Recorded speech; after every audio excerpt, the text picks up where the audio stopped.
up, rock stars? It's Rox, and I am coming to you today with a review for Love and Hip Hop ATL Season 5, Episode 12. You guys, I keep feeling like I'm going to have lipstick on my braces. So, if I do, y'all just give me a pass on it, okay? I'm still trying to figure out my lip situation here, but, yeah, I'm going to try to keep it clear. Anyway, you guys, let's get to it, shall we? Now, the nothing stuff first, you guys. Tammy, I hate that she is talking about her marriage on the show. I understand that, I guess, maybe one of the conditions of being on the show, back on the show, she has to talk about what happens in her life. It just feels like they talk about and they tease and poke at that girl so much at Waka's rampant cheating that this is just another opportunity to open herself up for it. And I like Tammy. Okay, Tammy got her shit with her, you know, I mean, ain't nobody perfect. But I just hate that she's doing this, okay? Because it's just more to make her look stupid. And that's really Waka's fault. But you know she's off. She's staring into the water because she realizes that if, you know, Waka not going to fight for her and her marriage the way that she does, that she deserves something better. She even sits down with Bambi and tells her the same thing. Like, I know he's cheating. I know he's out there, bitch.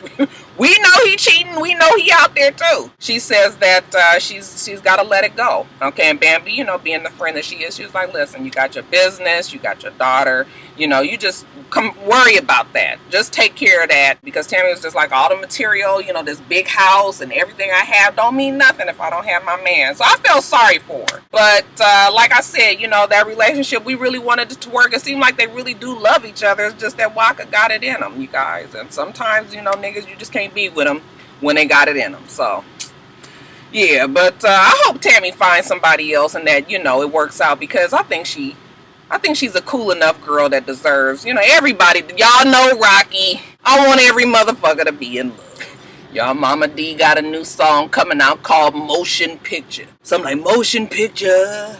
I was just like, girl. She said that her album is coming out soon because, you know, I Deserve was such a hit. I was like, girl, this is a classic example of when people don't realize that you laughing at them. They think you laughing with them. Mama D, bless her heart, y'all. Y'all gonna get that album?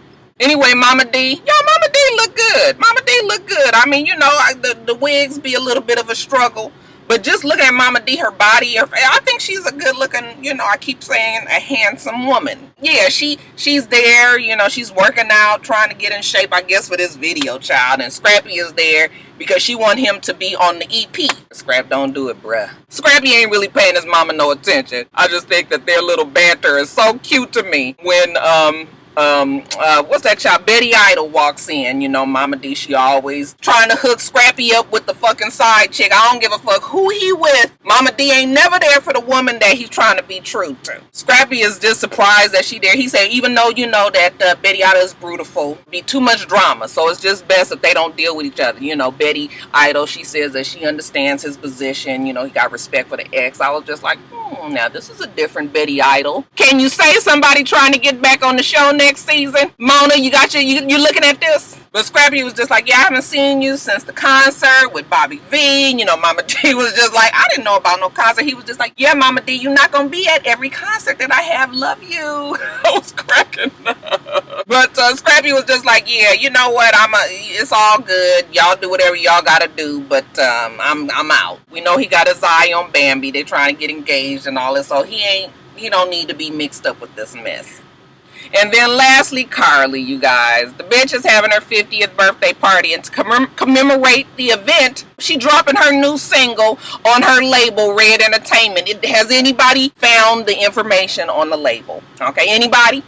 Raise your hand. Anybody? You know, Carly looks good. I don't know how old she is. I poke at her age and everything, but Carly is a good looking girl. Her hair was beautiful. She looked nice at that party. But she gets on my fucking nerves so bad because she's such a goddamn old ass bird. She old enough to know better than this shit. Everybody's impressed about the party. Okay, Jessica Dime is really impressed at the fact that Cat Williams is there. So, you know, she gussies up to Carly. And, you know, Carly introduced her, oh, this is Cat Williams. And Cat Williams was just like, hey, now, how you doing? Okay, and he turned all the fuck the way this way.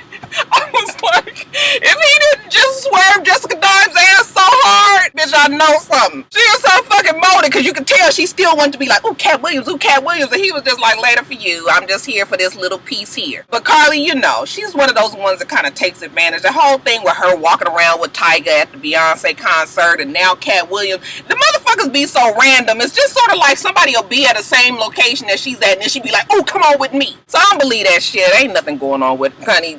Cat Williams, they say, is back with Hazel-E. After all that drama, you guys, the power of the D. That's crazy comedian D right there. Anyway, Jessica Dime and Carly, you know, they go off to the side. You guys, Jessica Dime with this old flicked ass walk. Pigeon toes and knock knees. Listen, I know many women have that problem, and I don't have a problem with you having it too. But you know, there's a such thing as accentuating the positive and deleting the negative. Why are you bringing attention to it with this fucking bodysuit on? Girl, she was walking. I was just like, ooh, her feet. Child, you need something that goes straight down the leg. You know, we don't need all this, but her ass so fucking big, she probably can't fit regular clothes. You rarely see her in regular clothes. Always have to have stretchy shit on. But anyway, Carly telling her that she gonna tell Tierra that, you know, that she fucking around with Show Enough Scrap. And I was like, bitch, you's a motherfucking lie. Listen, I hope that Tierra, since Tommy can't be at the damn reunion, or is she supposed to be there? But if Tommy ain't there, I want Tierra to pick up the damn baton and, so to speak, beat Carly's ass with that motherfucker, okay? I want you to carry the damn torch of fighting Carly. Because Carly, I'm telling you, she's a bird, you guys. And I can't stand women like that. I just cannot stand women who think it's okay for you to fuck around with their man because they full of shit. But you had no problem with the woman. So why are you doing this? She say that, you know, she done been to the jailhouse and, you know, that she's a better friend to Show Enough Scrap than Tierra is. I was just like, child, I cannot with Carly. Dime tells Carly that, you know, Stevie J was on the radio and saying that, you know, he not married. And, you know, Carly fake surprise. What? You heard it with his mouth? And then Carly was like, well, speaking of bad marriages, I'm worried about Tammy because Waka's fucking around and, you know, I tried to call her and everything, you're just being nosy. I hope Tammy hung up on your fucking ass. Why you want to know any damn way? You want to fuck him too? She even says that her own relation is screwed up. So, you know, after she get with life, you know, she gonna have to use a nigga to get to the Grammys. I was like, bitch, you's a lie. You ain't going to no fucking Grammys. Even life ain't going to no Grammys. Ain't nobody invited that nigga to the Grammys, please. But she say she gonna go. Even got the nerve to invite that damn Jessica Dime. I was like, bitch, take care of yourself. The Dime, you got a better chance going trying to push up on Cat Williams. Cat ain't even go.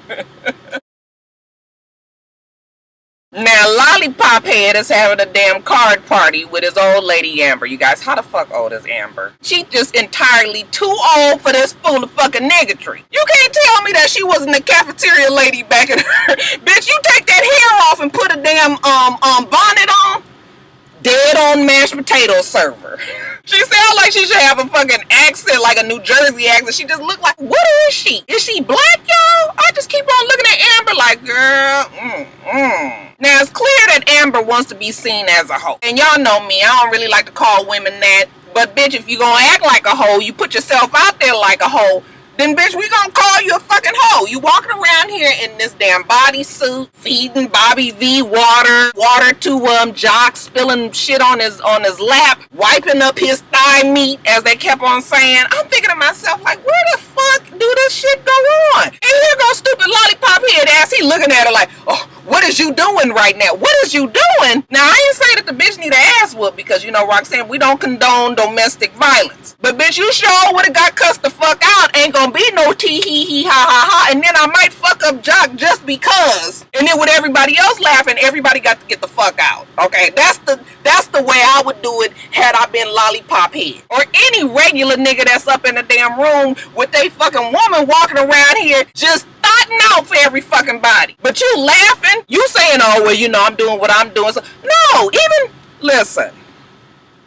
Because y'all obviously don't know how niggas work. But Roxanne know how they work. Even if they fucking around. They could be doing whatever the hell they doing. Just crazy. Willy-nilly. Everybody know all of that. Ain't no man gonna put up with a woman acting a fool like this in their own goddamn house. In front of their face. Absolutely not. Amber up there with that, you know, common bitch on the whole stroll. I couldn't with all of that. She trying to tell him, well, you ain't doing it for me or whatever, child. I was just like, So, to get back at old lady Amber, Lollipop take Tierra to lunch. or dinner, okay? He say that fuck, show no scrap is gone anyway, so he gonna see what he can do with Tierra. I'm thinking to myself, Tierra girl, why are you setting yourself up? Now you got 5 fucking kids with at least a couple of baby daddies. You setting yourself up with this nigga? When he come up here and say shit like he not concerned about Amber, you shouldn't be concerned about her either, that he rock with her but they not together.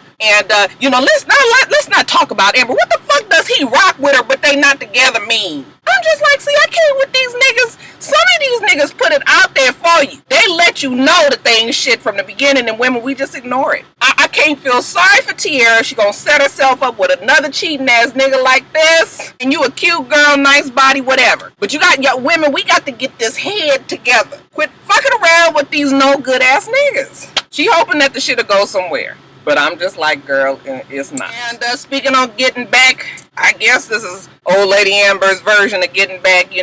Jock say he wanted to come on through the hotel. She gonna go down there. Okay, again, a common ass bitch on the whole stroll. Obviously, nobody has respect for each other. She want Jock to tell Lollipop Head they seeing each other.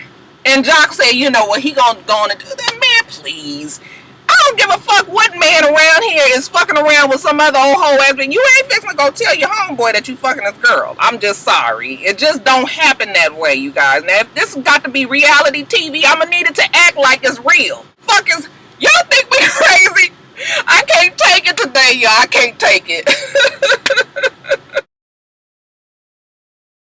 So, Stevie J says, yeah, they not married, okay? The editors at Hip Hop Weekly, which reads Benzino, because he's the fucking owner of the damn magazine. Yeah, they the one that ran with the story. And because Stevie J was with Joseline anyway, and they was hot at the time, he didn't see no harm in going along with the story. It made her happy. He does say that at one time he felt like he wanted to marry her the same as she wanted to marry him. And I think that's when they was trying to play up the whole they was going to get married on the show.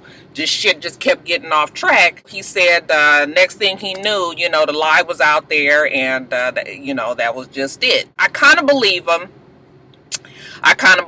But I feel like he was trying to make it seem like it was more Joseline, when really it was both of them trying to capitalize on that relationship. Now he got to deal with Mimi, okay, because fuck, he still need the couch. And as far as that contract situation goes with Joseline, you know what, he was able to pick up the option to extend the contract, so he still get 30% of whatever the fuck she and Don got going on out there.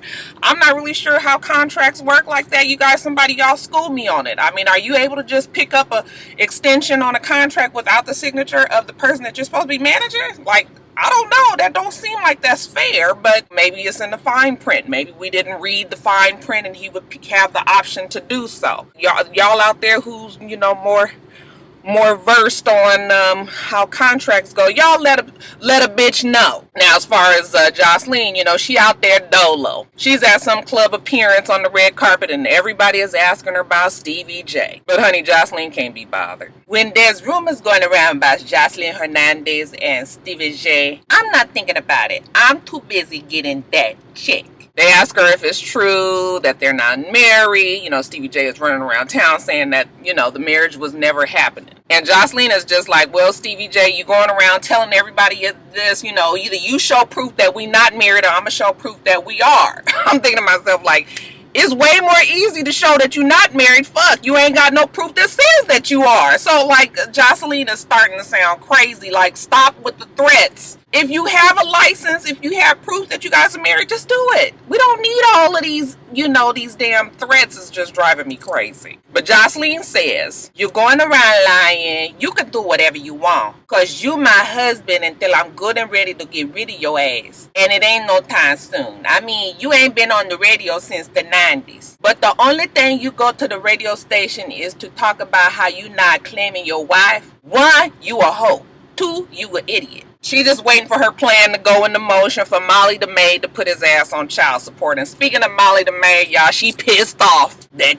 she been knowing Stevie J for 18 years and the nigga is still lying to her. Mimi say she gonna put his ass out. After all of these years, I finally convinced myself that the best thing for my daughter and myself is to make peace with Joseline Hernandez. And now I find out that they're both lying about being married? You will not disrespect me for another minute, Stevie. Mimi, what the fuck? Okay, Mona, bitch, we ain't doing this today. Now, we not doing it. 2 years ago, Don sat down with Mimi. This was Don's entire storyline that, you know, Stevie J and Joseline had made up this story, and that Benzino ran with the story on the in the magazine that they weren't married, had paperwork and every fucking thing. Mimi took the paperwork to Benzino. Now they shot the shit down, of course, but why the fuck you acting like this the first time you heard anything about it?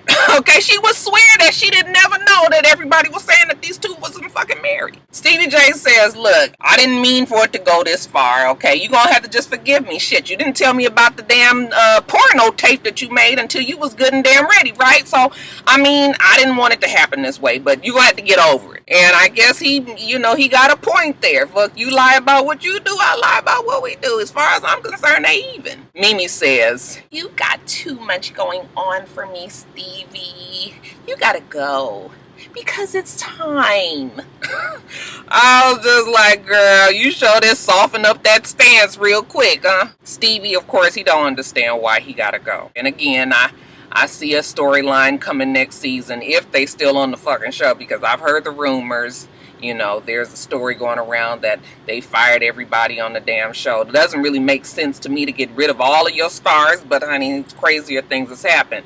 If anything, it sounds like the show might just not come back. But to fire everybody, yeah, I don't know about that. But anyway, we'll probably talk more about that in Top of the Blogs. But if they do indeed make it back next season, something tells me that Mimi and Stevie J is going to try to fake work out this relationship.